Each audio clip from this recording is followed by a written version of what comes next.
안녕하십니까. 저는 서울 아산병원 종양내과 박인근입니다. 오늘은 골전이 온라인 토크 콘서트를 여러분께 소개해 드리려고 하고요. 이 프로그램은 이제 우리가 암 치료하는 과정에서 많이 겪게 되는 골전이에 대해서 수술적 치료, 그 다음에 약물 치료, 그리고 증상 관리는 어떻게 해야 되는지에 대해서 저는 종양내과 의사니까 약물에 대해서 말씀드리고자 하고, 옆에 계신 우리 정형외과 조재한 교수님께서는 수술에 대해서 설명을 드리고자 합니다. 교수님 한번 인사를 좀 부탁드립니다. 예, 안녕하세요. 저는 서울아산병원에서 척추를 담당하고 있는 조재환이라고 합니다. 주로 척추 종양을 많이 치료하고 있고 여러 수술적 치료에 대해서 말씀을 드리도록 하겠습니다. 그러면은 이제 본격적으로 프로그램을 시작을 하겠는데, 프로그램은 오늘 골전이란 무엇인가에 대해서부터 설명을 드리고요. 그리고 골전이, 특히 척추전이가 있을 때 약물로 치료하는 방법이 무엇이 있는지에 대해서 제가 설명드리고, 그 이후에 수술적인 치료에 관해서 말씀을 드리겠습니다. 그리고 나서 많이들 궁금해하시는 것들이 있는데요. 흔하게 하는 질문들에 대해서 저희가 질의응답 시간을 가지도록 하겠습니다.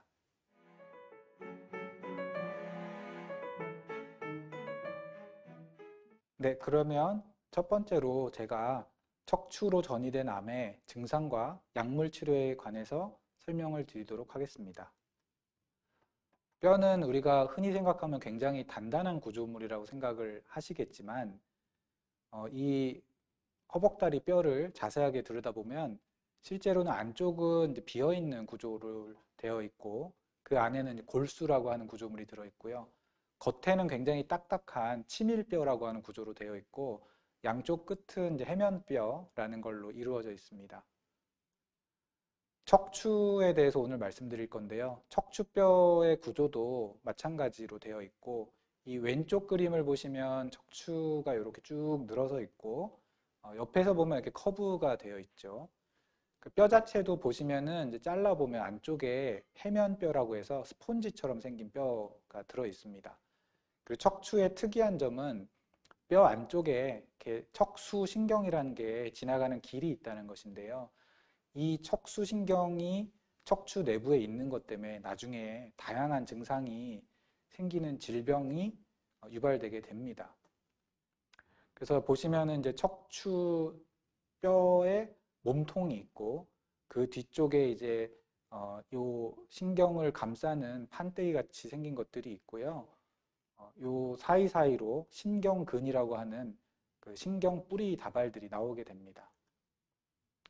뼈는 당연히 신체의 지지대 역할을 하지만 중요 장기의 보호를 하는 역할도 하고 있습니다. 뇌를 보호하는 두개골도 있을 수 있고, 심장과 폐를 보호하는 흉곽뼈도 있고요.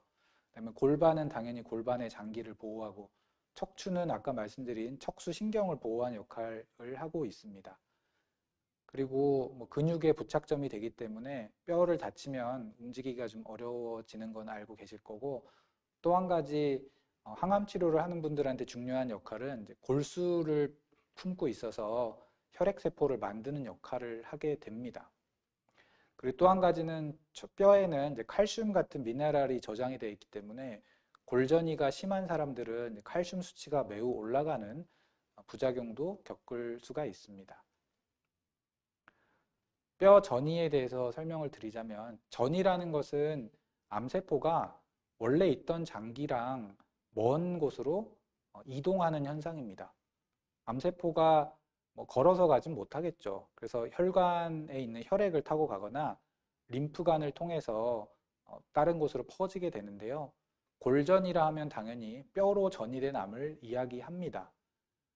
뼈에 암이 생겼다 그러면 많은 분들은 내가 그러면은 이제 육종이냐, 그러니까 뼈에 생긴 암이냐라고 물어보시는데, 육종하고 골전이는 완전히 다른 종류의 질환이고, 대부분의 뼈에 생긴 암은 전이성인 경우가 많습니다.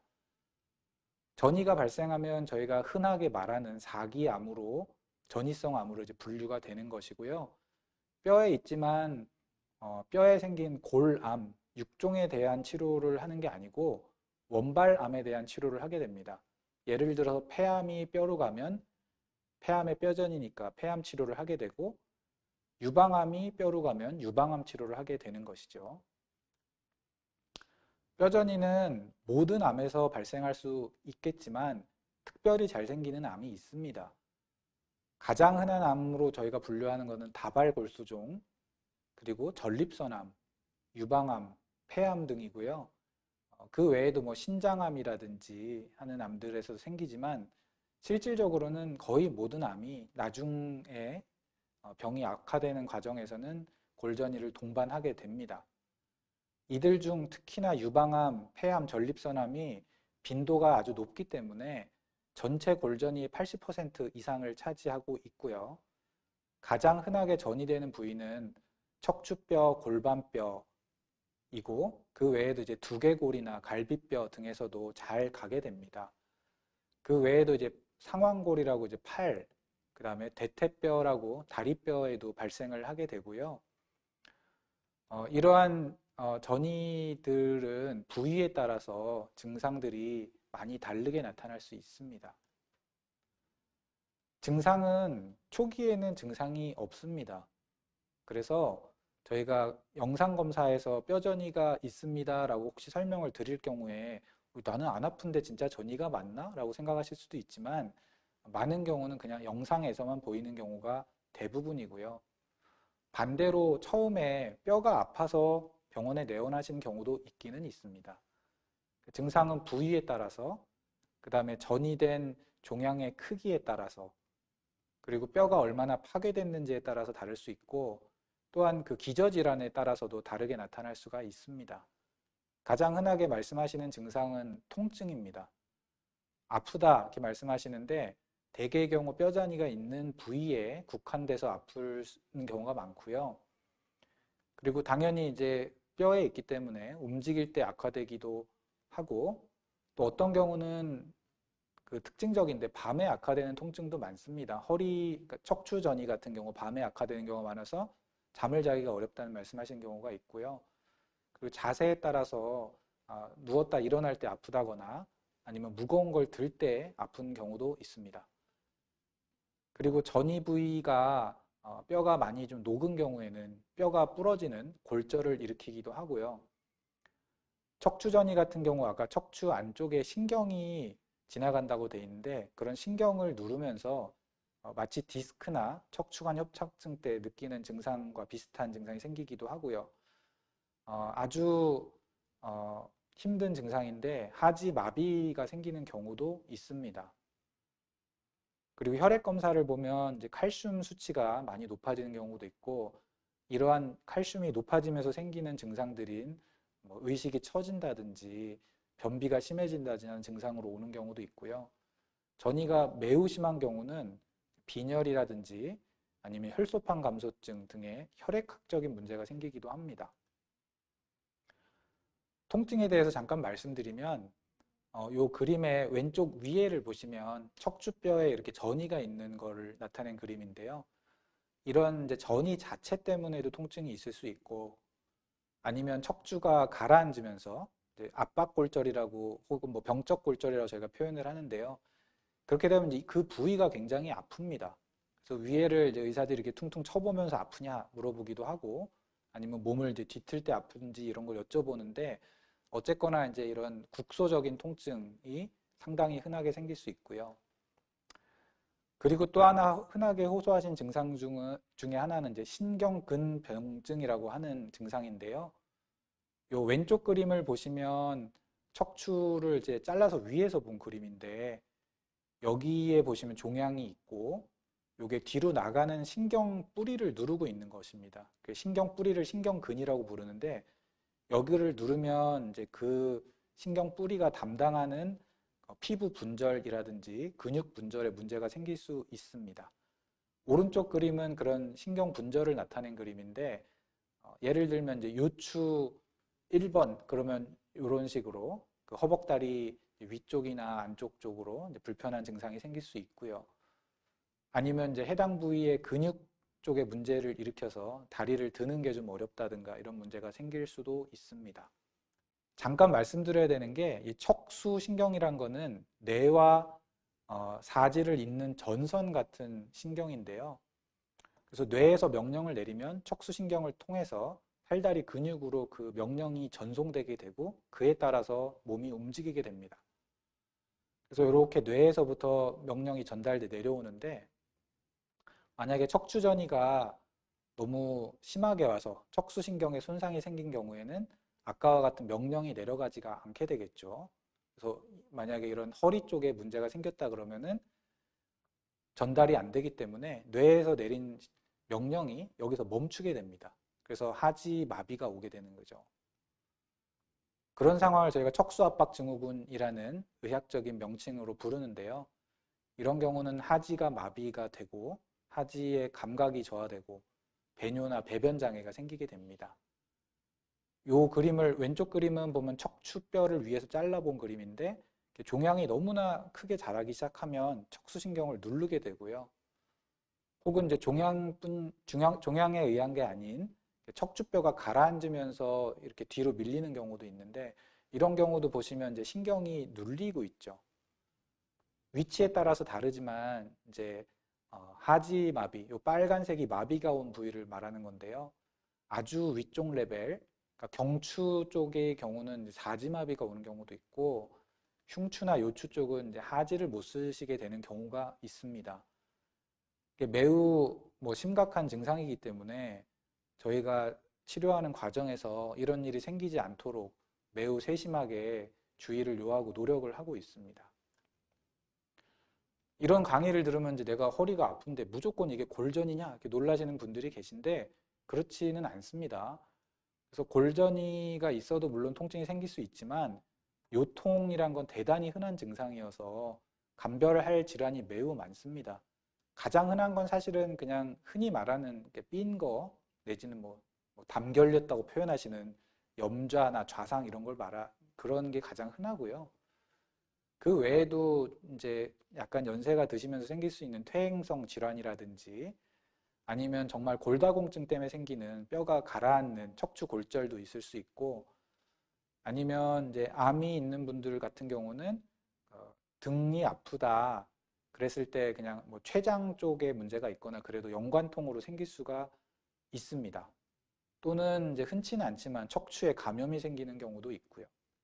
종양은 그러니까 척추에 통증이 있을 때 아주 흔하지는 않은 감별해야 될 질환 중에 하나라고 생각을 하시면 됩니다. 그래서 만약에 내가 통증이 있다 그러면은 담당 의사한테 말씀하시고 상의를 잘 하시면 되겠습니다. 골전이가 있으면 저희가 영상을 검사해서 실제 어느 정도 전이가 심한지 그다음에 부위를 확인할 수 있는데요. 여러 가지 검사가 있죠. 엑스레이도 있고 뼈 스캔이라고 하는 골주사 검사라고도 하는 검사가 있고요. 요 오른쪽 위에 있는 그림이 골주사 검사입니다. 그 다음에 CT, 요게 CT고 요게 MRI고 그 다음에 펫 같은 약간 최신식 검사들이 있는데 이 검사들은 어떤 게 좋고 어떤 게 나쁘다라고 말씀드릴 수는 없고 각각의 장단점이 있기 때문에 상황에 맞춰서 담당 의사가 처방을 하게 됩니다. 이런 장단점이 있습니다. 그래서 흔하게 촬영하는 X선 같은 경우 매우 저렴하고 촬영 시간이 짧지만은 이제 발견이 좀 어려운 경우가 많고요. 뼈 촬영은 이제 전신뼈를 촬영하지만 촬영이 매우 불편합니다. 길게 찍어야 되고 그 다음에 위양성, 위음성이라고 전이가 있는데도 안 나오는 경우도 있고 전이가 아닌데도 나오는 경우도 있고 그렇고요. 의사들이 가장 선호하는 검사 중에 하나가 MRI인데 가장 정확하기도 하고 골 파괴 정도라든지 아니면 주위에 신경을 누르는 구조를 잘 파악할 수 있는 장점이 있습니다. 뼈전이가 있을 때 어떤 증상이 생기고 그에 따른 경과가 어떤지를 잠깐 설명드리면 뼈전이가 있으면 여러 가지 합병증이 생길 수 있습니다. 무증상인 경우도 있겠지만 골절이나 아니면 통증이 생길 수 있고 그 통증에 대해서 방사선을 해야 되는 경우가 있고 가장 저희가 두려워하는 척수압박증후군으로 인한 하지마비 같은 게 올 수도 있고요. 그 다음에 이제 여러 가지 이유로 뼈 수술을 해야 되는 경우도 생길 수가 있습니다.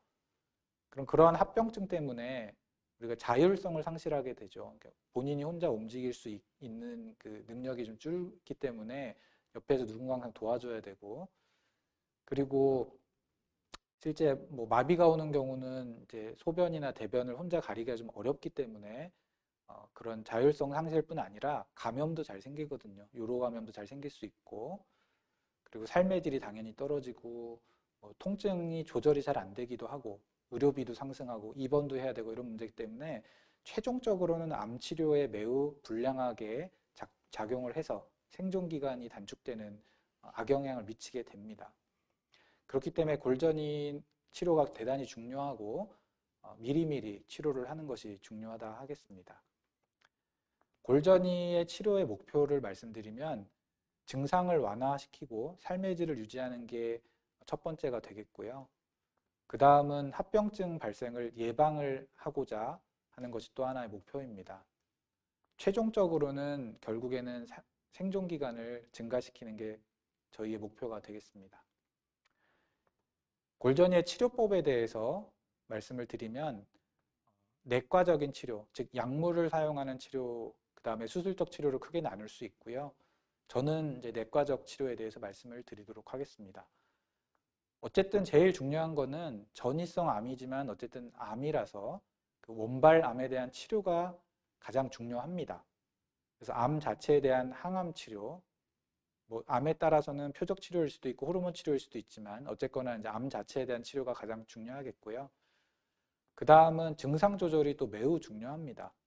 치료를 하더라도 항암 치료를 하더라도 100% 효과가 있지는 않기 때문에 통증 없이 지낼 수 있도록 해주는 진통제의 적절한 사용이 매우 중요하고, 또한 방사선 치료 같은 보조적인 치료법을 사용해서 증상을 조절해 줄 수 있습니다.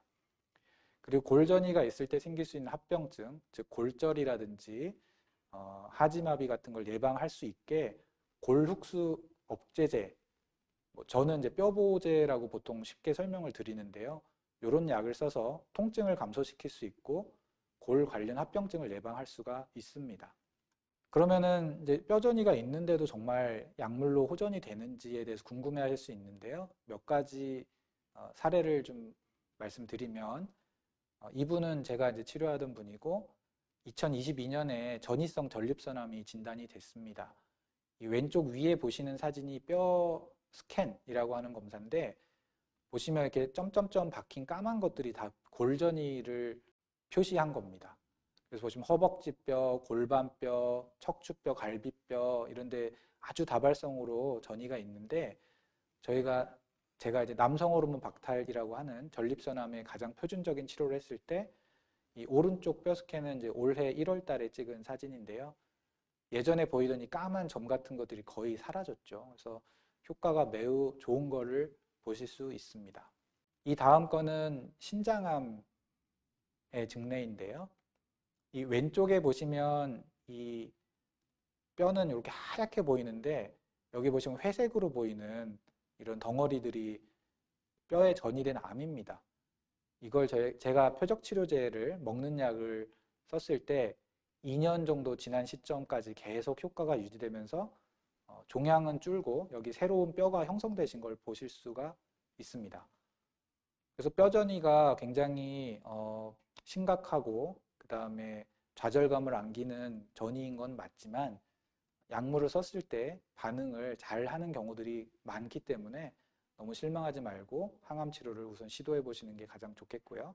뼈전이에 대한 것을 잠깐 설명을 드리기 위해서는 정상적인 뼈는 도대체 어떻게 그렇게 단단하게 유지되는지 좀 알아야 됩니다. 정상뼈는 그냥 가만히 있는 것 같지만 실제로는 뼈의 흡수와 뼈의 형성이 반복되면서 부분적으로 파괴되면서 그 부분에 다시 건강한 뼈가 형성된다고 생각을 하시면 됩니다. 뼈를 파괴하는 건 이제 파골세포라고 해서 이런 세포들이 뼈를 조금씩 갉아먹게 되고요.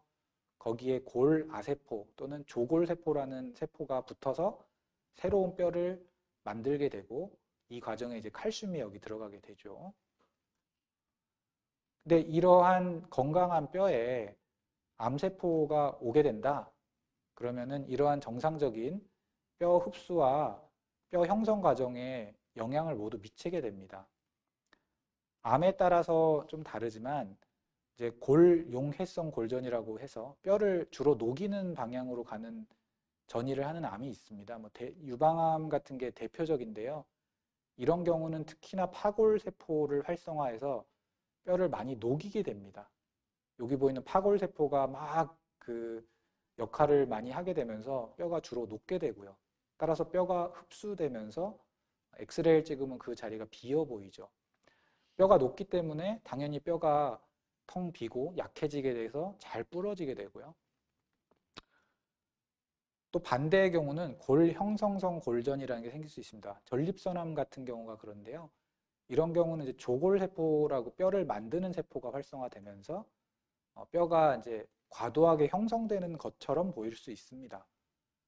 하지만 이 과도한 골 형성이 되면 뼈가 튼튼해지는 거 아니냐 이렇게 생각할 수도 있지만 정상뼈랑 구조가 많이 다르고요.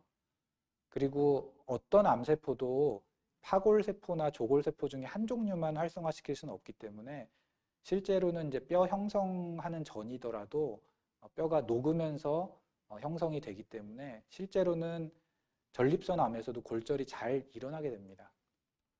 엑스레이를 보고 말씀드리면은 이 왼쪽이 유방암 환자분인데요. 이제 골용해성 전이라고 해서 요 엑스레이에 하얗게 보여야 되는 뼈가 이렇게 텅 비어 보이죠. 그 다음에 요건 CT에서 척추뼈가 이렇게 녹아 보이는 이런 걸 보실 수가 있고요. 오른쪽은 전립선암 환자분의 CT인데 보시면은 이렇게 하얗게 보이는 게 새로 전이된 뼈 전이입니다. 여기에 칼슘 같은 게 침착이 되면서 하얗게 보이는 골형성성 전이가 생긴 거죠.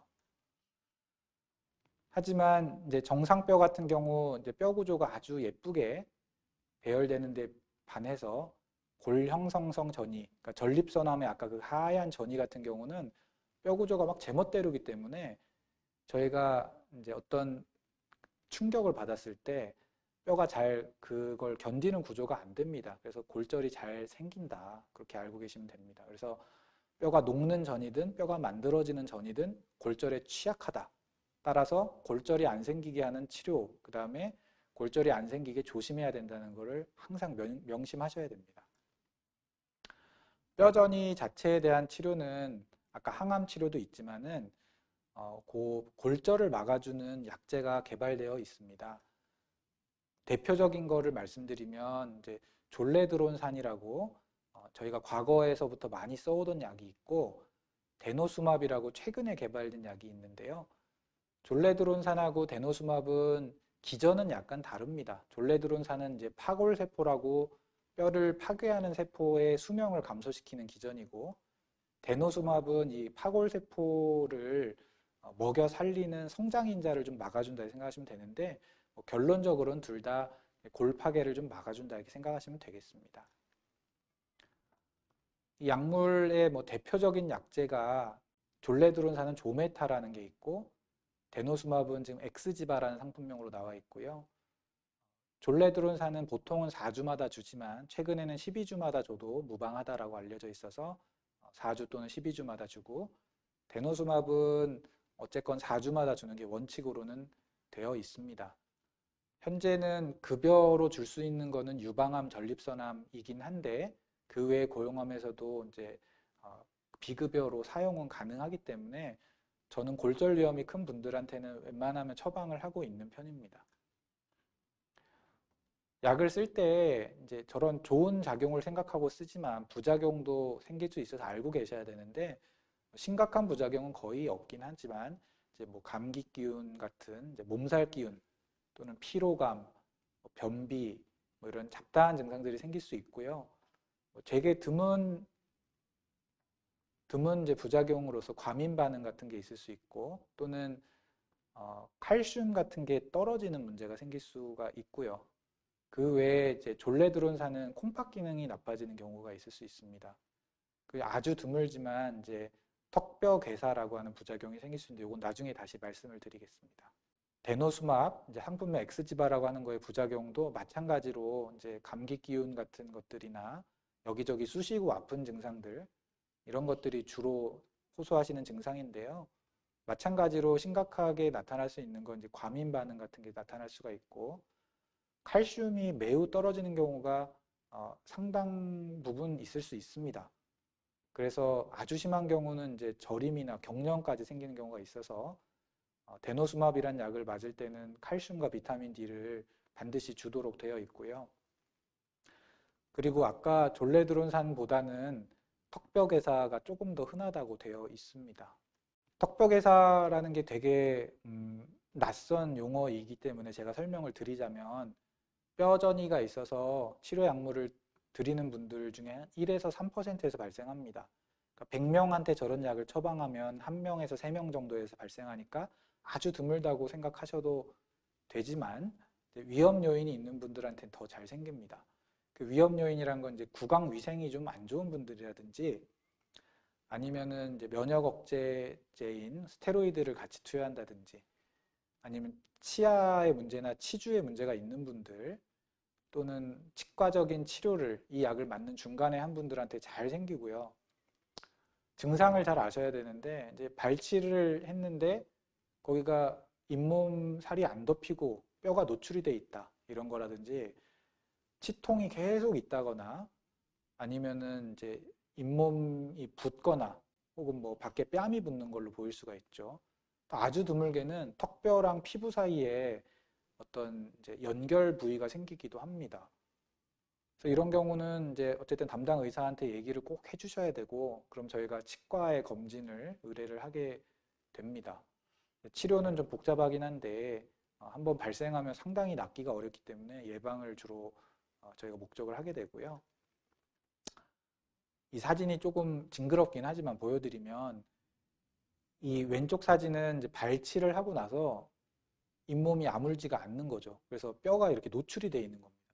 그 다음에 이제 중간 그림은 임플란트를 한 경우인데 임플란트를 하고 나서 뼈가 완전히 치유가 안 돼서 잇몸에 뼈가 노출되어 있는 상황이고요.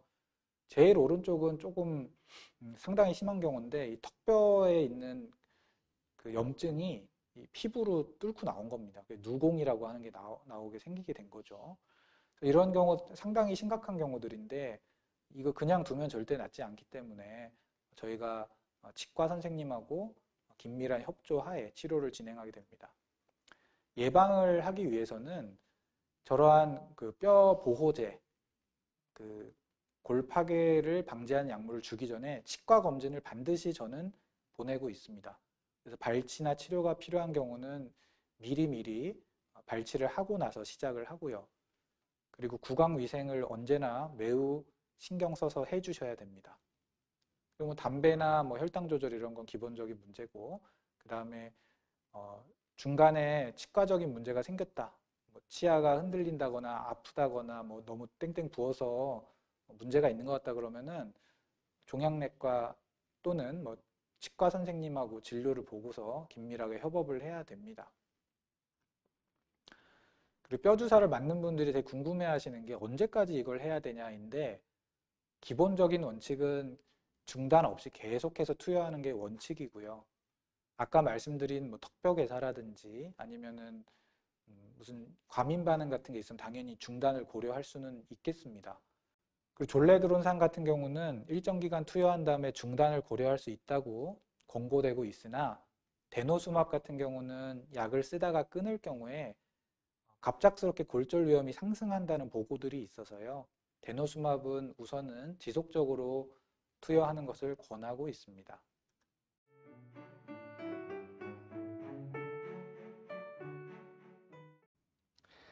저는 척추 골전이의 어떤 수술적 치료에 중점을 두고 말씀을 드리겠습니다. 사실 증상에 대해서 이 박인근 교수님께서 잘 설명을 해주셨는데 저희 입장에서는 사실은 수술이 필요한 중요한 증상을 빨리 체크하는데 굉장히 중요하겠습니다. 증상이 없는 경우는 당연히 뭐 수술적 치료의 대상이 되진 않고요. 그 다음에 해당 부위 통증이나 방사통이 생기면서 척추 전이를 굉장히 의심을 하게 되고 사실 무서운 거는 마비 증상이죠. 다리가 움직이질 않거나 걷기가 힘들어지고 또 소대변장애도 같이 오게 됩니다. 이런 것들이 아까 그 뇌에서부터 다리 쪽 또는 소대변 쪽으로 내려오는 신경의 기능이 완전히 이제 끊어지면서 생기는 것인데 그러기 전에 처치를 해야지 어느 정도 회복을 기대할 수 있고 이미 다 그 전이가 진행이 되고 그걸로 인해서 이미 마비가 다 와버린 상태라면은 사실 좀 회복이 더딜 수가 있어서 굉장히 주의를 해야 합니다. 그러면 수술은 언제 하는가? 크게 보면은 이렇게 두 가지 정도가 있을 것 같습니다. 하나는 골절 또는 신경 압박이 생기면서 오는 심한 통증, 특히 이제 통증 중에 약물 치료라든지 방사선 치료로는 해결 안 될 정도의 심한 통증이 있다면은 일단 이 수술로서 해결을 해야 될 때가 있습니다. 그렇지 않으면은 더 이상 다른 치료를 계속하기가 좀 어려울 수가 있겠고요. 두 번째는 진행하는 마비 증상입니다.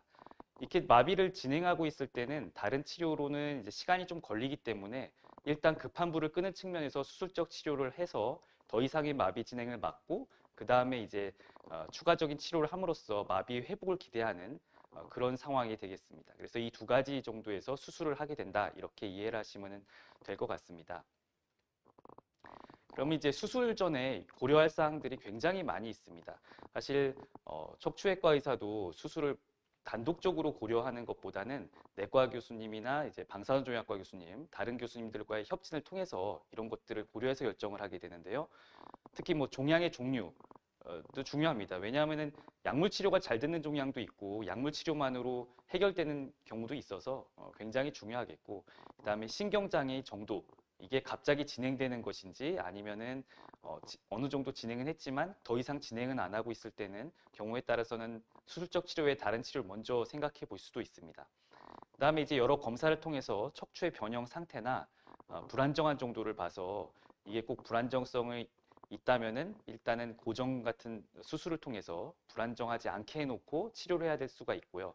그다음에 과거에 어떤 치료를 받았는지 이미 방사선 치료를 했다든지 아니면은 내과적 치료를 많이 해서 어떤 치료가 남아 있는지 이런 것도 굉장히 중요하게 되겠습니다.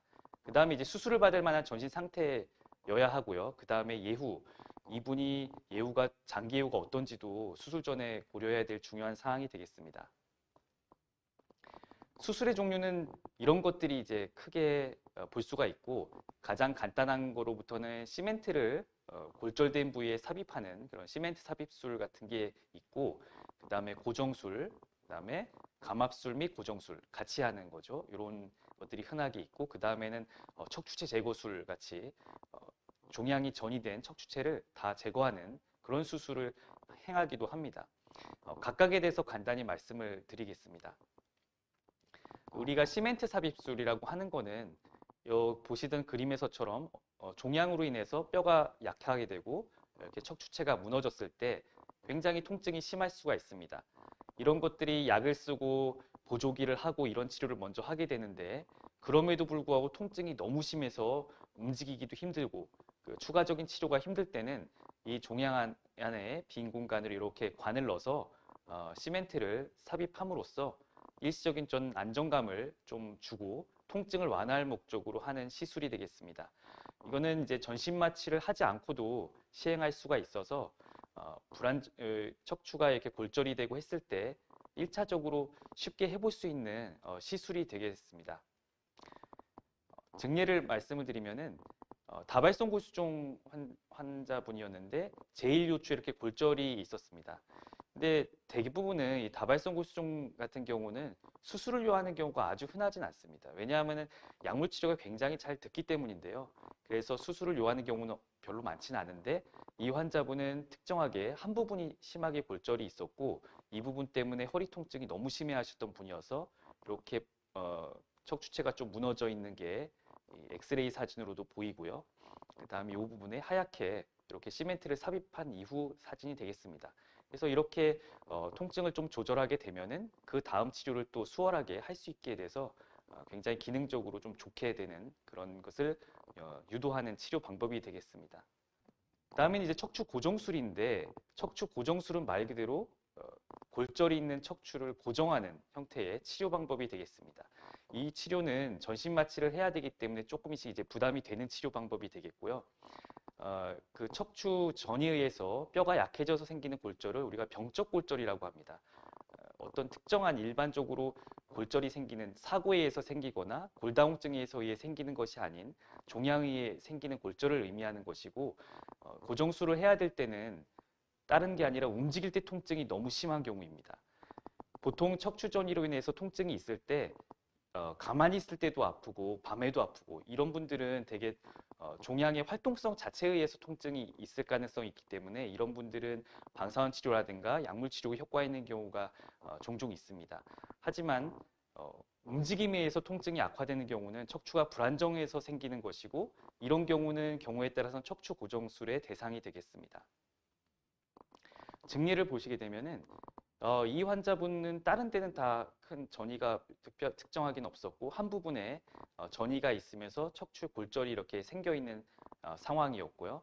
이 환자분 같은 경우도 움직일 때마다 통증이 너무 심해서 누워서 앉기도 힘들고 도저히 앉아 있을 수가 없는 분이었습니다. 그래서 이런 분들은 전신 마취를 하긴 해야 되지만, 전신 마취를 하고 이렇게 나사 고정을 해서 고정을 해두면은 훨씬 통증도 수월해지고 활동이 편해져서 이 다음 치료를 하기가 수월하게 되겠습니다.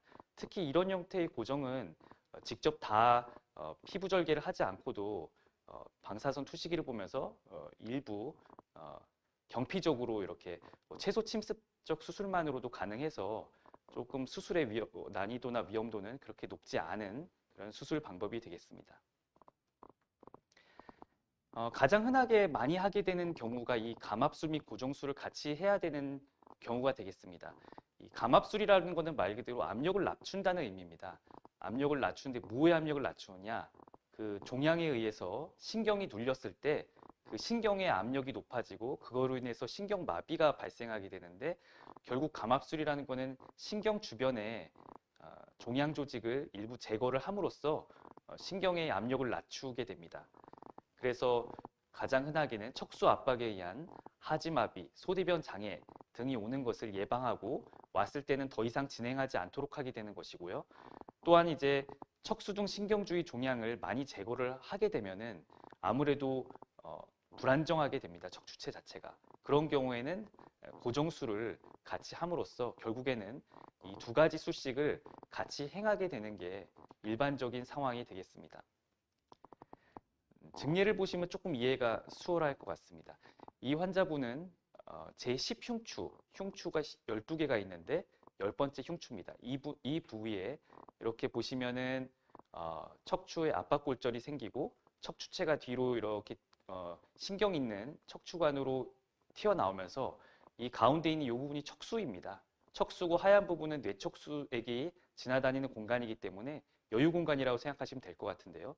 이 여유 공간이 보시면은 전혀 없이 신경을 많이 누르고 있는 것을 이 MRI 사진에서 볼 수가 있습니다.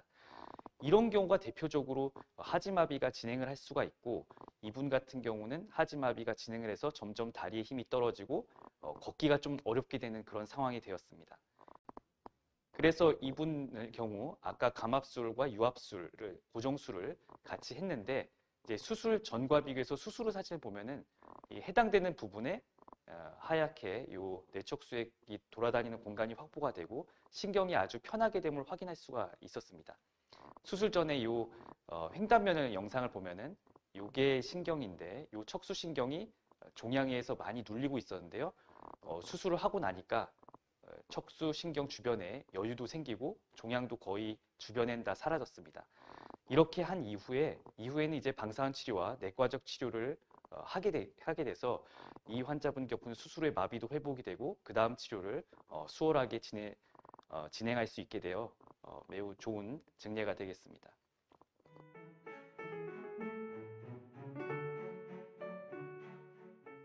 예, 그럼 지금까지 척추 전이, 뼈 전이에 대해서 이제 약물 치료랑 수술 치료에 대해서 저희가 이제 간단하게 설명을 드렸고요.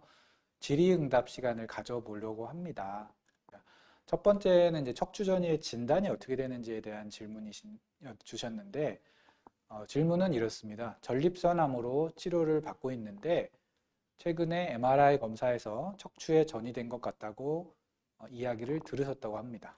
첫 번째는 이제 전이를 확인하기 위한 검사는 어떤 것이 있는지에 대해서 이제 궁금증을 말씀 주셨는데, 가장 기본적인 거는 저희가 엑스레이라고 하는 흔히 말하는 X선 검사를 하게 되는데 이게 아주 민감하거나 그런 검사는 아닙니다. 그래서 뭐 전립선암 치료를 받고 계시다고 하셔서 말씀드리지만 이제 뼈 스캔 같은 거 기본적으로 하게 되고요. 척추 쪽은 아까 신경과의 관계를 잘 봐야 되기 때문에 MRI를 매우 유용하게 사용하고 있고, 그리고 특히나 전이성암이 있는 경우는 조영제라고 이제 주사로 맞는 특수한 약물을 맞으면서 MRI를 찍는 것이 가장 좋습니다. 그 외에도 이제 페트라고 하는 암성 전이인지 아니면 염증인지 약간 뭐 구별할 수 있는 데 도움이 되는 검사들도 있고요. 그 외에는 이제 전이인지 아닌지 좀 헷갈리는 경우들이 있습니다. 그런 경우는 조직 검사까지 해야 되는 경우도 흔치는 않지만 있습니다. 그래서 가장 기본적으로는 이제 뼈 스캔이나 엑스레이, CT 같은 게 있겠지만 척추 전이는 가장 추천드리기로는 MRI를 추천을 드리게 됩니다. 그 다음으로는 이제 척추로 전이된 경우는 예후가 어떠냐 이렇게 얘기를 주셨는데, 보통은 이제 뭐 척추에 있다고 해서 특별히 나쁘다고 생각을 하지는 않는데요. 조재환 교수님 어떻게 뭐 척추 전이가 있을 때 좀 예후를 다르게 볼 수 있는 경우가 있을까요? 아니, 척추도 기본적으로 이제 뼈라고 보시면 되죠. 뼈로 가는 전이성암은 다 척추에 호발을 합니다. 근데 이제 척추 전이가 조금 다른 거는 두 가지죠. 하나는 그 몸을 지지하고 있다. 우리가 몸을 쓰려면은 지지하고 있다는 것이고, 또 하나는 그 안에 중요한 신경이 지나가고 있다는 것인데, 그래서 결국에는 뼈를 좀 약하게 만들어서 골절을 만들고, 또 하나는 신경 조직으로 자라 들어가서 어떤 신경 증상을 유발하거나 마비 증상 유발했을 때 경우에는 이런 경우에는 삶의 질이 매우 떨어지고 제대로 걷지도 못하고 그럴 수가 있습니다. 특히 여러 번 얘기가 나왔듯이 이 척수라는 그 신경 조직에 압박 증상이 생기면은 급격한 하지마비 발생이 되고, 그걸로 인해서 보행이 아예 불가능해질 수도 있기 때문에 반드시 조기 발견해서 치료할 수 있도록 해야 하겠습니다. 예. 그래서 증상 때문에 고생을 하실 수가 있고, 그다음에 이게 심하게 왔을 때 사실은 뭐 하지마비가 오거나 그랬을 때 추후에 다른 치료를 하기 되게 어렵거든요. 그러니까 치료 자체를 못 하게 되기 때문에 이게 빨리 발견해서 치료를 적절하게 하지 않을 경우에는 예후가 안 좋을 수 있다. 하지만 뭐 척추에 전이됐다고 해서 약물 치료 자체가 다르거나 그렇지는 않다. 이렇게 요약할 수 있겠습니다. 다음은 이제 척추 전이가 있을 때 어떤 전조 증상이 있느냐에 대해서 질문을 주셨고, 뭐 특히 변비나 잔뇨감이 전조 증상이냐 얘기를 주셨는데, 어떻게 척추 쪽 수술 많이 하시고 그러는데 어떠세요? 척추 전이된 분들 다 증상이 있던가요? 그러니까 전이된 거에 많은 부분은 그냥 우연히 발견되는 경우도 사실 많이 있고요. 보통 이제 종양내과 선생님들이 보시다가 한 번 정도는 한번 이렇게 검사를 해보다가 우연히 척추의 뼈 스캔이나 골 주사 같은 검사에서 나와서 의뢰되는 경우도 있고, 그래서 바로 다 통증이 있지는 않습니다. 다만 이제 골절이 생기거나 이런 척수신경 또는 신경근을 자극하거나 눌리는 경우에는 결국 통증이 생기는데, 아마도 제 생각에는 이 통증 자체가 가장 흔한 전조 증상으로 생각을 해야 되고, 이때 좀 빨리 대처를 해야 됩니다. 왜냐하면 이때가 이제 어떤 미리 조심해라라는 그런 신호를 주는 것인데, 이때 빨리 발견하지 못하면은 결국에는 상아지의 마비 증상이나 대소변 장애, 이렇게 변비와 잔뇨감 같은 경우는 사실 어떻게 보면은 조금 진행된 상태에서의 증상이어서 전조 증상이라고 하기는 좀 어렵고, 그래서 미리 그 전에 통증 같은 게 왔을 때 빨리 인지를 하는 게 무엇보다 중요할 것 같습니다. 네.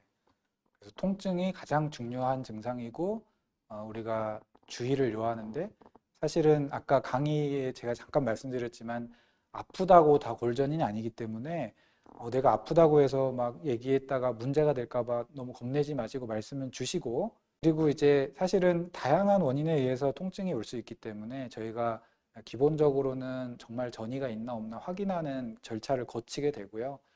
그리고 뭐 대소변 장애 등은 사실은 변비 같은 경우는 다른 치료로도 생길 수 있기 때문에 뭐 이런 게 있다고 해서 내가 전이가 뼈전이인가 이렇게 생각을 꼭 그렇게는 너무 이제 과하게 생각을 하시는 것 같습니다. 그래서 통증이 있을 때 담당 의사랑 상의하시는 게 가장 중요하다고 말씀을 드릴 수 있겠습니다. 그 다음은 이제 수술에 대해서도 궁금한 게 많으셔서 질문을 많이 주셨습니다. 신장암을 진단을 받으셨습니다. 근데 안타깝지만 척추 전이가 있고 척추 압박골절이 진단이 된 것 같아요. 그래서 척추 수술을 먼저 하자고 권하였는데 수술을 하면 컨디션이 좋지 않을 것 같아서 매우 걱정을 하고 계신 것 같습니다. 그래서 수술을 합병증 같은 게 되게 궁금하죠. 그래서 수술은 반드시 해야 하는지에 대해서 반드시 해야 하냐에 대한 질문을 주셨는데 어떨까요? 예. 가끔 이제 그 종양내과 교수님들이 진단을 하자마자 수술을 먼저 해줬으면 좋겠다 이렇게 의뢰가 되는 경우도 종종 있습니다. 근데 왜 그럴까 하고 봤더니 이분들을 보면은 삶의 질이 너무 떨어져 있는 겁니다. 그래서 골절이 생기거나 통증이 그로 인해서 통증이 너무 심하면은 다른 치료를 계속 받기가 좀 어려울 수도 있고 환자분도 원하지를 않습니다. 일단은 뭐 어느 정도 거동도 하고 일상생활이 영위가 돼야 그 다음 치료를 하는 것인데 그게 안 되는 경우가 수술부터 하게 되고요. 또한 이제 미증상이 미리 첫 번째 증상이 마비 증상이 오는 경우가 있습니다. 그런 경우면은 다른 내과적 치료라든가 방사선 치료가 시간이 좀 걸리기 때문에 일단 그 응급 치료를 해야 되거든요. 이런 경우는 수술부터 하는 경우도 좀 있습니다. 이렇게 하고 나야 통증이 떨어지고 삶의 질이 유지가 되고 해서 이후 치료가 좀 원활하게 받아들일 수가 있게 되고요. 하지만 너무 처음부터 발견이 됐는데 컨디션이 처음부터 너무 나쁘다. 이런 경우는 아무래도 수술 수행에 좀 어려움이 있고 합병증 우려도 있기 때문에 이런 때는 좀 어려울 때가 분명히 있을 것으로 생각이 됩니다. 네. 그래서 다양한 이제 것들을 감안해서 해야 되지만 아마 이제 처음부터 수술을 권해 주셨던 걸 보면 약물에 적절하지 않은 어떤 골전이의 양상이 있었던 것 같습니다. 수술 후에 발생하는 합병증이 항상 걱정이 되는데요. 그런 것들은 어떤 것들이 있을까요? 예. 그 많은 수술이 결국에는 우리가 감압술 그리고 고정술 이렇게 많이 하게 되는데 다른 척추 수술보다는 합병증 확률이 일반적으로 더 높게 나오고 있습니다. 왜냐하면은 결국 종양이라는 성격을 보자면은 피가 많이 나거든요. 물론 어떤 종양은 피가 더 많이 나는 예를 들어 신장암이라든지 간암 같은 경우는 피가 정말 많이 나게 되고 좀 피가 덜 나는 그런 종양도 있긴 합니다. 근데 기본적으로는 일반적인 척추 수술보다는 피가 많이 나는 게 사실이고 그래서 수술 전에 우리가 출혈을 줄이기 위해서 그 혈관, 그 종양으로 가는 혈관을 막는 색전술이라고 하는 시술을 흔하게 하게 됩니다. 하지만 종양 조직 자체에서도 보통 출혈이 많이 있기 때문에 수술을 하고 나면은 컨디션이 떨어지게 되는 경우가 사실 많이 있고요. 그래서 수술 후 폐렴 등의 내과적 합병증이나 수술 부위의 감염, 혈종 또는 고정물이 이렇게 파손된다든지 그런 합병증이 있을 수 있어서 굉장히 주의 깊게 좀 경과를 관찰을 해야 됩니다. 그 다음 질문은 이제 수술은 항암 치료와 동시에 진행하게 되나요? 라는 질문을 주셨는데 어, 보통 수술하시는 분 입장에서도 그렇죠. 이제 상처가 잘 아물고 아니면 감염 위험이나 이런 것 때문에 좀 어, 어떻게 하시나요, 보통은? 예, 항상 여쭤보죠. 이게 수술을 진행하게 되면은 항상 종양내과 교수님께 여쭤봐라 해서 항암 치료는 잠시 쉬어야 되나 아니면 언제부터 시작할 수 있는지. 왜냐하면 아까 수술을 하고 나서도 사실 그 다음 치료가 빨리 들어갈수록 그 다음 문제가 안 생기긴 하거든요. 물론 상처 부위가 아물고 이런 데는 조금 항암 치료가 방해가 될 수도 있는데 결과적으로 수술을 하고 나서도 그 다음 치료가 빨리 들어가야 재발을 안 하고 하기 때문에 좀 의견을 이렇게 여쭙게 되고 그러는 것 같습니다. 네. 네. 그래서 요거는 이제 치료가 어떤 거냐에 따라서 좀 다를 수 있는데요. 예를 들면 이제 호르몬 치료라든지 면역 치료제 이런 것들은 이제 상처 회복이라든지 감염 위험, 출혈 위험 같은 게 높지는 않습니다. 그래서 같이 해도 되고요. 반면에 이제 뭐 정말 말 그대로 항암 치료라든지 안 그러면 혈관 쪽을 좀 억제하는 표적 치료제 같은 경우는 상처 회복이 매우 지연되거나 감염 위험이 높거나 출혈이 많이 날 수 있기 때문에 이제 보통은 수술 전후로 뭐 한 3, 4주 정도는 끊으라고 저희가 권하거든요. 그렇기 때문에 치료 종류에 따라서 다를 수 있다. 이렇게 알고 계시면 되겠습니다. 그 척추전이가 됐는데 담당하시는 선생님께서 아마 이제 척추 수술하시는 분하고 상의를 해서 골 시멘트 수술을 하자고 얘기를 들으셨습니다. 골 시멘트 수술이란 무엇일까요? 예.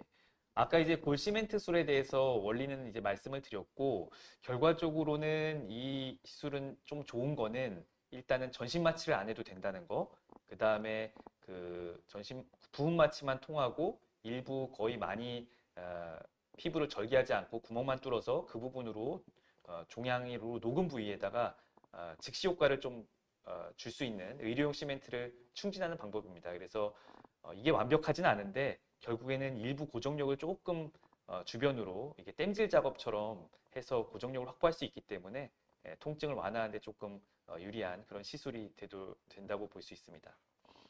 이 골 시멘트 수술은 뭐 어떤 경우에만, 그러니까 어느 경우나 다 되는 것은 아니죠, 이게? 네, 예. 이게 이 종양이 파급돼 있는 정도를 봐야 되는데요. 이게 좀 파급된 정도가 너무 크거나 그랬을 경우에는 아무래도 옆으로 다 새나갈 수도 있기 때문에 좀 적용하기가 어렵고 어, 종양이 일부에 국한돼 있으면서 조금 뼈가 약해져서 살짝 무너져 있고 이런 정도 초기 상황에 써볼 수 있을 것 같습니다, 주로. 그리고 제가 뭐 얘기 듣기로는 이제 너무 위쪽 척추는 좀 안 하는 걸로 알고 있는. 그것도 결국 이제 경추 같은 데는 그 들어가는 우리가 척추경이라고 하는 구조물을 통해서 들어가야 되는데 네. 그 척추경이라는 구조물이 워낙 작기도 하고요. 그 다음에 그 부분에 주변 신경이 좀 위험하게 있습니다. 그래서 목 쪽은 좀 안 하게 되는 게 일반적이고 흉추부는 그래도 종종 할 수가 있습니다. 주로 이제 허리에서 많이 하기가 좀 더 수월하고요. 네, 그렇습니다. 요추를 가장 많이 하시게 예요추를 좀 된다. 수월하게 이런 할 수가 말씀입니다. 있습니다. 네. 결국에는 신경 쪽으로 좀 종양이 자라 들어가 있거나 좀 진행돼 있을 때는 아무래도 위험 부담이 좀 있고요. 그 다음에 빈 공간이 어느 정도 있고 그게 딱 국한이 돼 있을 때, 그 다음에 증상 자체가 좀 우리가 가만히 있을 때는 좀 안 아파야 되는데 앉거나 서기가 때 그럴 때 통증이 유발이 되거나 이러면은 자체적으로 불안정성이 좀 있다고 생각하기 때문에 그런 경우에 이제 선별적으로 시행을 할 수가 있겠습니다. 네. 다음은 약물 치료에 대한 질문을 주셨습니다. 3년 전에 대장암 4기로 진단을 받았고 4기인데도 불구하고 아마 수술을 하셔서 전이절제까지 하셨나 봅니다. 그래서 수술을 잘 지내다가 최근에 등 통증이 생겨서 검사를 했는데 폐와 척추로의 전이를 진단을 받으셨다고 합니다.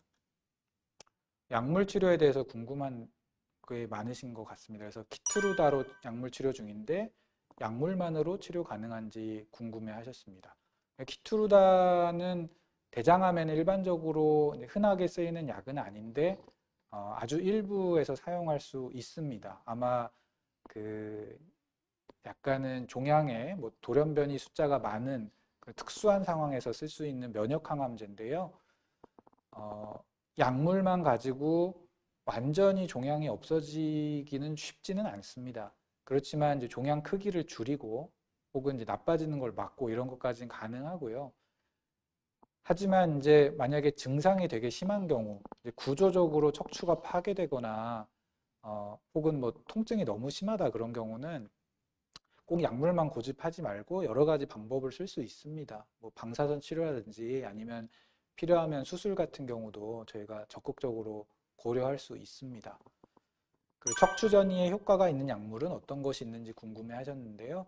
약물은 일단은 이제 원발 암종에 대한 약물 치료를 하게 되는 거고 척추 전이에만 효과가 있는 약 이런 건 따로 있지는 않습니다. 그래서 대장암의 척추 전이라고 하셨으니까 대장암에 대한 치료를 하게 되고 그리고 아까 제가 말씀드렸던 그 뼈 파괴를 막는 약제, 졸레드론산이나 데노수막, 그 상품명 엑스지바라고 하는 그런 약들을 써볼 수 있습니다. 약물 치료 부작용은 이제 뭐 항암제라든지 뭐 다양한 약에 대한 부작용들이 다 있을 수 있어서 여기서 뭐 어떤 문제가 있다 이렇게 말씀드리기를 간단하게 말씀드리기는 어렵고 그에 대해서는 아마 담당하시는 종양내과 선생님하고 상의하시는 게 가장 좋을 것 같습니다. 그 외에 이제 치료에 대해서 또 궁금하신 것들이 여러 가지 있어서 질문 주셨는데 척추 전이가 되었지만 수술이 불가능하다라는 이야기를 들으셨다고 합니다. 그래서 이제 방사선 치료에 대해서 궁금한 것 같으세요. 수술이 불가능하면 방사선 치료는 가능한지 이제 궁금하다 말씀 주셨는데, 어때 수술이 안 되면 무조건 방사선을 보내시는지요?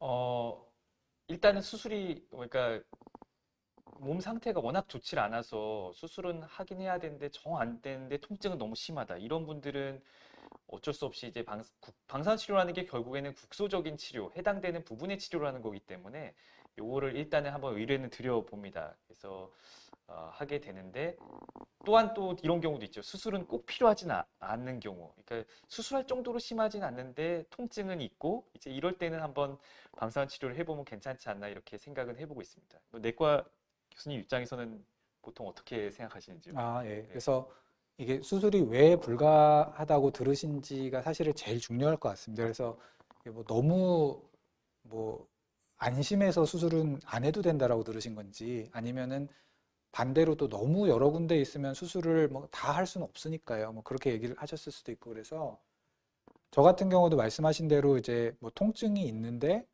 어떤 수술이 불가능할 정도로 병이 뭐 너무 심하다 그러면은 방사선 당연히 보내는 거고, 아니면은 이제 뭐 그냥 증상도 없고 괜찮아서 수술 안 한다 그러면 방사선은 이제 아무 증상이 없는데 다 하지는 않습니다. 그래서 방사선은 당연히 치료는 가능하지만, 또 방사선도 예전에 방사선 들어간 데 또 한다거나 이런 거는 좀 어려울 수 있고요.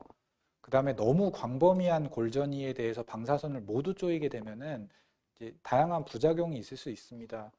특히나 이제 종양내과에서 걱정하는 거는 척추나 골반 쪽은 이제 골수에서 피를 생성하는 곳이거든요. 이제 피공장이라고 제가 그냥 쉽게 말씀드리는데, 거기 방사선이 들어가면 항암 치료를 하면서 백혈구가 떨어지거나 뭐 빈혈이나 혈소판 떨어지는 부작용이 굉장히 심하게 올 수 있어서 너무 광범위한 곳에 대한 방사선은 조금 지양하고 있습니다. 그리고 방사선 치료를 하게 되면 어떻게 하시는지 궁금해 하시는데, 뭐 기간이나 횟수는 사실은 다양합니다. 다양하고 전통적으로는 저희가 한 10번 주는 경우가 많았지만, 최근에는 이제 한 번에 주는 방사선 양을 약간 높여서 한 5번 정도 주기도 하고요. 보통은 5번에서 10번 사이가 많은 것 같습니다. 그리고 최근에 개발된 이제 국소 부위에 종양을 거의 태울 정도로 높은 설량을 주는 경우는 한두 번으로 끝내는 경우도 있는데, 그거는 역시 또 방사선 종양학과 선생님하고 충분한 상의 후에 결정이 필요합니다. 효과와 부작용을 궁금해 하시죠. 그리고 방사선 치료의 효과나 부작용이 궁금하다 하셨는데, 방사선 치료는 그 방사선이라는 그 선이 들어가는 해당 부위의 효과를 내는 겁니다. 그래서 종양이 있는 경우에 그 종양에 방사선을 쪼이게 되고 암세포를 파괴하는 거죠. 근데 뭐 오늘 쪼이면 갑자기 오늘 저녁에 좋아지고 이런 건 아니고요. 이제 보통의 경우는 이제 서서히 나타납니다. 그래서 이제 효과가 있으면 저희가 통증도 당연히 줄어들게 되고, 또 CT나 MRI 같은 데서 종양이 줄어드는 걸 볼 수 있고, 우리가 진통제를 복용하던 경우라면 진통제 용량이 줄어들기도 합니다. 근데 이게 통증이란 게 예를 들면 골절이 이미 있는 상황에서 오는 통증이라면 방사선만으로는 그게 효과가 없을 수도 있습니다. 그런 경우는 이제 뭐 흔히 말하는 깁스를 해야 되는 경우도 있고, 팔다리라면, 아니면 뭐 방사선을 해도 안 된다 그러면 또 뭐 수술적인 치료를 저희가 권할 수도 있겠죠.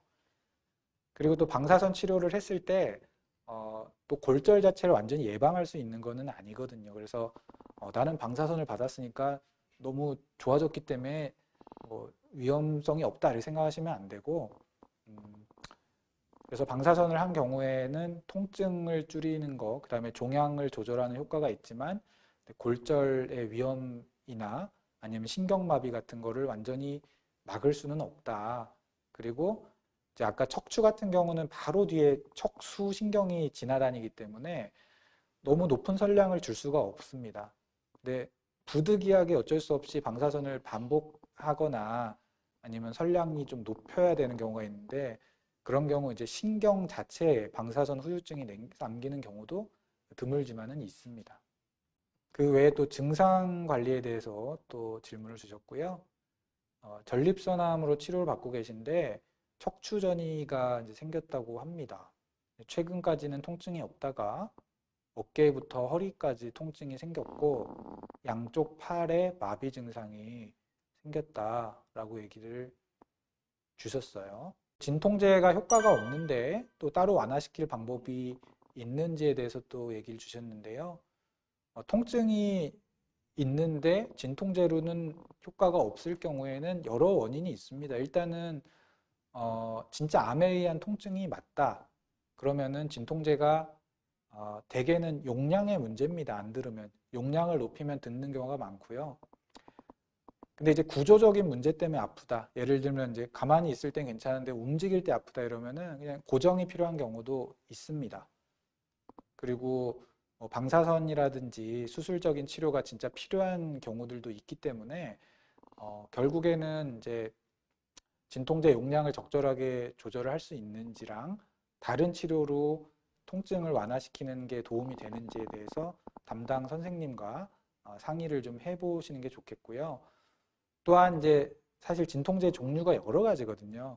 마약성 진통제를 쓰시고 계신지 아닌지 모르겠지만 마약성 진통제, 그 다음에 뭐 비마약성 진통제 중에도 이제 저희가 뭐 엔세이드라고 부르는 거라든지 아니면 신경통을 완화시킬 수 있는 약제 몇 개도 있는데 그런 거를 병합해서 쓰면 또 듣는 경우가 있어서 다양한 방법들을 다 시도해서 어쨌거나 통증을 완화를 시킬 수 있도록 노력을 해봐야 될 것 같습니다. 그 다음은 유방암인데 척추전이가 있고 통증이 발생해서 방사선 치료를 5회를 받았다고 하셨습니다.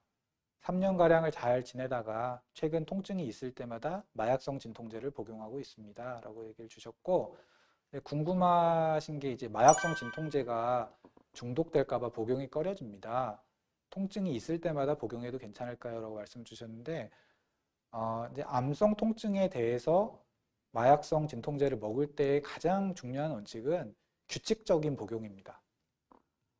그래서 이게 뭐 진짜 드물게 아프다, 뭐 한 일주일에 한 번 아프다 그러면 당연히 그때마다 복용해도 괜찮겠지만 약제 종류가 만약에 속효성 진통제라면 그럴 수 있지만 서방형 진통제라고 해서 천천히 작용하는 약물이라면 아프다고 먹었을 때 별로 효과가 없어요.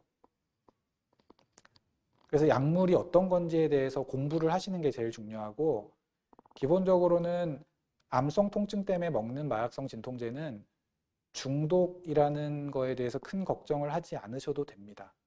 중독이라는 게 보통 우리가 말하는 이제 진통제의 부작용이 심한 거가 아니라 그러니까 뭔가 이제 의존성을 걱정하시는 건데 통증 때문에 복용하는 경우는 그런 경우는 거의 없다고 또 생각을 하셔도 되고 또 한 가지 걱정하시는 게 뭐 내성이 생길까 봐 안 먹는다는 분도 계신데 그런 경우는 거의 없다고 알려져 있습니다. 그래서 담당 의사 선생님이 꼬박꼬박 먹으라고 처방을 했으면 그걸 처방을 그대로 지켜서 드시는 게 제일 중요하고 그리고 그러니까 서방형은 보통 하루에 2번 먹거나 뭐 3번 먹거나 또는 1번 먹는 것도 있고 패치 형태로 붙이고 있는 것도 있는데 그거를 기본으로 드시되 정말로 아플 때 한 번씩 먹는 속효성 먹는 게 있는데 그런 경우 속효성은 이제 아플 때만 복용하는 그런 상황입니다.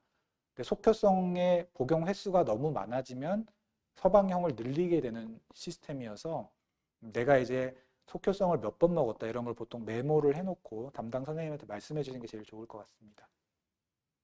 진통제로 효과가 없다면 어떤 치료를 받을 수 있을지 궁금해 하셨는데 이 경우도 이제 정말 효과가 없는 게 진통제 자체가 효과가 없는 것인지 아니면 용량의 문제인 건지 복용법의 문제인 건지 아니면은 어떤 뼈 자체의 골절이라든지 이제 척추의 어떤 안정성의 문제 때문에 생긴 건지에 대해서 통증의 원인을 잘 생각을 해본 다음에 수술 또는 뭐 방사선 그 외에 다양한 시술들을 할 수가 있겠습니다.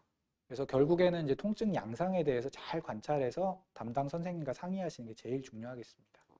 그 외에 또 이제 사실 항상 궁금해 하시는 게 뭐 좋은 게 뭐 먹으면 좋냐 이런 거 항상 궁금해 하시는데 비타민 D와 칼슘을 먹고 계신다. 근데 그 목적이 뼈전이를 예방하기 위해서다 이렇게 말씀하셨어요. 그래서 비타민 D와 칼슘이 치료에 방해가 되냐를 주셨는데 어때 보통 이런 분들 오시면은 이제 뭘 드셔라 이렇게 권고하십니까? 그 특별하게 이렇게 권고를 어떤 특정 약을 드시라 아니면은 어떤 음식을 드시라 이렇게 하진 않고 사실 제일 중요한 거는 음식 섭취가 골고루 되고 그게 제일 중요한 것 같습니다. 이게 그리고 비타민 D하고 칼슘은 사실 치료에 방해되지는 않을 것 같거든요. 다만 가끔 아까 말씀 주셨듯이 고칼슘 혈증이 있다든가 다른 문제가 있으면은 이런 약제를 투여하는데 금기 사항이 되는 경우가 있죠. 이제 그런 경우는 처방을 하면 안 되겠고 그 나머지 상황에는 뭐 써도 그렇게 나쁠 거는 없을 거라고 생각은 합니다. 특히 뼈저리가 있고 그런 분들이 뼈 자체도 약해지게 되는 경우가 많거든요. 근육도 약해지고 뼈도 약해지고. 그래서 장기적으로 결국 골다공증이 자꾸 이렇게 생존이 길어지시면서 골다공증이 발생하는 경우가 있는데 그거에 대한 예방으로는 비타민 D 칼슘을 미리 투여하는 게 나쁘지 않은 방법이라고 생각을 합니다. 하지만 뼈전이 자체를 예방하는 효과는 확실하지는 않겠다. 의학적으로는 확립된 방법은 아니어서 그거 자체는 뼈전이 예방은 어떨지는 잘 모르겠습니다, 사실. 네, 저도 말씀에 다 동의하고요. 그 비타민 D, 칼슘은 저희가 보통은 뭐 요새 실내 생활을 많이 하고 햇볕을 안 쬐다 보니까 비타민 D가 많이 부족한 경우가 많아서 그냥 그걸 보충하는 목적으로 권하고요. 그리고 전립선암이나 유방암 같이 호르몬 치료하는 분들은 골다공증이 생기거든요. 치료 때문에. 그런 분들 예방을 위해서 복용하도록 제가 설명드리고, 그리고 뼈전이가 있어서 이제 졸레드론산이나 그 데노수마압 같은 약을 맞을 때 저칼슘 혈증이 생길 수 있어서 이제 비타민 D, 칼슘을 권고를 하지만 그 외에 뭐 이런 걸 먹는다고 해서 뼈전이 자체가 예방이 되지는 않고요. 또 최근에 보면은 비타민 D가 뭐 암 자체에 뭐 좋다더라 이래서 막 주사로 맞거나 이런 분들을 가끔 보는데 그런 것은 잘 입증되어 있지는 않기 때문에 만약에 보충을 해야 된다고 생각한다면 경구로 먹는 걸로 충분합니다. 그 외에 이제 마지막으로 뼈전이를 예방할 수 있는 방법이 있는지 항상 이제 궁금해 하시는데, 뼈전이 자체는 그냥 암이 진행하면서 생기는 어떤 현상이라고 봐야 됩니다. 그래서 뼈만 뭐 전이가 안 가게 하는 방법이 있고 그렇지는 않고요.